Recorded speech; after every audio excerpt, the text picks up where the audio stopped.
Jumpa lagi kita dengan Peluang Entertainment.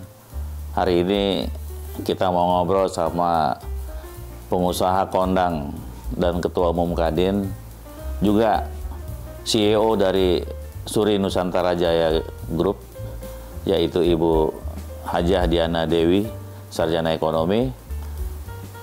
Sarjana ekonominya benar-benar diterapkan sehingga dagangnya bagus itu dan bisnisnya bagus. Udah pagi ya Bu ya, udah siang kali ya. Selamat siang ya Iya, Pak. selamat siang Bu. Selamat pagi menjelang siang. Selamat pagi. Selamat pagi menjelang siang Bu Diana.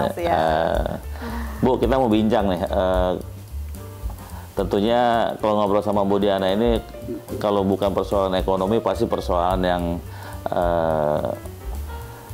konsumtif masyarakat umum, yaitu kebutuhan makanan daging gitu. Pada saat menjelang Idul Fitri. Iya, sekarang ini kan kalau saya melihatnya begini, orang seperti Diana Dewi ini biasanya agak miris-miris sedikit menjelang hari raya ya, Idul Fitri.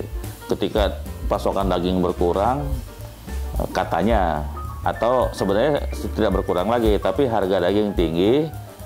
Tetapi bagi seorang Diana Dewi itu cuan sebenarnya. Tapi saya tahu Ibu Diana Dewi nggak mau juga untung di tengah kesulitan orang lain gitu. Nah sekarang bagaimana Bu, menjelang Lebaran ini kan belum ada kabar sih. Tetapi kan beberapa media mengatakan pasokan daging mulai berkurang, harga juga mulai melonjak. Apa yang terjadi dengan pasokan daging secara nasional, dan bagaimana Suri Nusantara Jaya mengendalikan atau ikut berperan dalam menstabilkan harga itu? Iya, sebenarnya bukan pasokannya Pak yang berkurang, tapi konsumsinya yang meningkat. Karena kan semua orang yang biasanya hanya 1 bulan sekali, karena menurut survei ternyata kita tuh masih rendah sekali ya. Yeah. Masih hanya 2,59 kilo per kapita. Nah ini ternyata mereka makannya daging ini hanya bisa 1 bulan sekali. Kemudian 2 bulan sekali, bahkan mungkin 1 tahun sekali, atau 1 tahun 2 kali pada saat Idul Adha.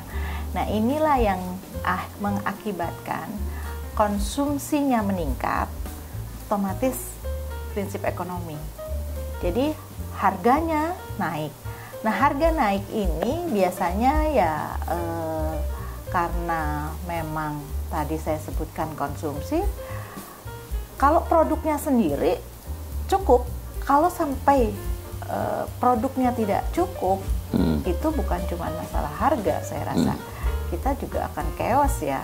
Nah, dengan adanya konsumsi penumpukan pada saat hanya mau puasa, kemudian mau hari raya, ini yang semua orang berbondong-bondong untuk waktu yang sama. Contohnya kalau kita mau makan di restoran saat buka puasa bersama, antrian di mana-mana Pak. Iya.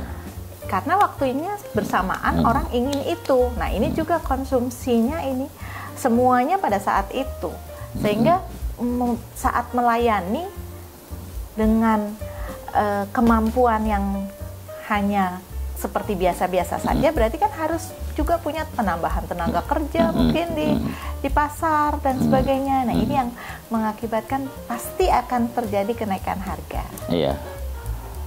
Kalau tadi Ibu katakan konsumsi daging secara nasional 2,59 kilo per kapita ya. Artinya bangsa kita merupakan pemakan daging ya. Masih rendah sekali. Sehingga susah tinggi ya pada pendek-pendek. Iya begitulah. Bagaimana upaya kita untuk mengimbau pemerintah supaya bisa meningkatkan daya beli masyarakat atau konsumsi masyarakat yang 2,59 itu naik menjadi 4-5 kilo? Ya, kita tahu sekarang ada program pemerintah juga mengenai stunting, sehingga ini adalah salah satu program yang baik, di mana juga stunting bukan hanya pada saat mereka itu dalam pertumbuhan, tetapi di dalam perut seorang ibu itu perlu juga nilai gizi. Nah ini yang saya tahu bahwa program ini dari pemerintah sangat baik sekali. Kita meningkatkan bagaimana menghilangkan stunting. Itu salah satunya. Kita harus juga Kalau berbicara mengenai peternakan, khususnya sapi, kemudian kerbau, kemudian juga unggas, kita yang sudah swasembada udah jelas unggas ya. Jadi saya rasa kalau nilai protein sendiri kita bisa penuhi. Yeah. Nah, cuma kalau mengenai harga, mungkin ya saya sampaikan bahwa hanya pengaruh dengan waktu saja, seperti bulan Ramadan atau Hari Raya Idul Fitri. Kalau keseimbangan harga stabil saja ya pada saat-saat tertentu, tidak terjadi gejolak apa-apa. Dan salah satunya juga pemerataan produk itu ada di mana-mana. Yeah. Karena kan ini adalah konsumsi, sudah merupakan bahan pokok. Nah, salah satunya kami membuat toko daging Nusantara, kita sebutnya. Kita akan membuat toko daging itu di mana-mana. Dan harganya kita buat rasional, kemudian kualitasnya juga terjamin. Berapaan tuh harga rasional kalau di daging Nusantara? Kelasnya macam-macam kan? Kalau kami sebut rasional artinya karena kelasnya macam-macam. Kita tahu item macam-macam, berarti harga macam-macam. Jadi nanti kalau saya sebutkan harganya 80.000 misalkan, padahal ternyata di sana ada yang harganya 200.000 misalkan, gitu karena kan itu kelasnya wagyu. Ada yang beku, ada yang press gitu ya. Ada juga ya, karena kan ada wagyu juga Pak, yang memang hanya hotel restoran yang membutuhkan itu. Jadi kalau kami ada di mana-mana, kami yakin kami bisa memenuhi kebutuhan masyarakat. Nah, ini juga salah satunya untuk menstabilkan harga. Ya, yang terakhir itu kan toko daging di Cikampek ya. Betul. Itu saya baca juga masyarakat sekitar agak plong gitu. Berarti ada daging nih yang bisa kita jadikan referensi gitu. Mimpinya berapa banyak kira-kira toko daging Nusantara? Sampai nggak kira-kira ke Ambon atau ke Aceh gitu? Ya, mimpinya sih minimal 50 ya. 50 seluruh Indonesia. 50. Tapi kalau 50 sepertinya belum rata. Jadi paling tidak harus ada 100 atau sampai dengan 150. Karena tadi saya berharap bahwa adanya pemerataan ada di mana-mana, sehingga harga juga bisa stabil, masyarakat bisa cepat atau mudah mendapatkannya. Jakarta kan kita tahu Bu menjadi barometer gitu, dan ini terlepas dari daging ya, walaupun nanti akan masuk ke daging, tapi saya ingin menyorotinya dalam sisi kapasitas Bu Diana sebagai Ketua Umum Kadin DKI Jakarta. Nah, di tengah saya melihat sih perekonomian kita aman-aman aja, tapi kan semua orang masih khawatir gitu. Nah, Ibu kan sebagai pebisnis dan pelaku ekonomi, bagaimana melihat kondisi perekonomian kita di Jakarta dalam kaitan Ibu sebagai Ketua Kadin? Iya, kita harus tetap kepada bagaimana pembinaan dan bantuan-bantuan kepada UMKM ya.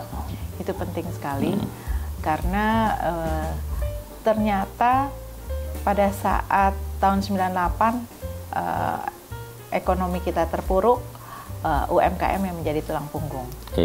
Dan pada saat pandemi kemarin, memang UMKM kena dampak, tetapi banyak juga yang justru tumbuh. Ya. Nah, ini mengkhawatirkan juga adanya anomali dari perkembangan digitalisasi. Banyak sekali perusahaan-perusahaan, apalagi termasuk padat karya, sekarang yang ter-PHK. Nah, kemudian e-commerce, juga banyak sekali e-commerce yang ternyata ada ambruk. Startup ambruk. Ya, ini yang kita perlu waspadai. Optimis harus tetap, tapi kita waspada. Waspadanya apa? Ya, kita harus menjaga itu. Terutama mengenai SDM. SDM harus tetap ditingkatkan. Nah, ini harus menjadi PR bersama pemerintah juga tentunya. Kemudian juga teman-teman UMKM, relaksasi atau insentif diperlukan sekali. Kemudian juga mengenai teman-teman yang sekarang ini kan banyak sekali pengangguran terselubung. Ya, ini juga perlu diangkat.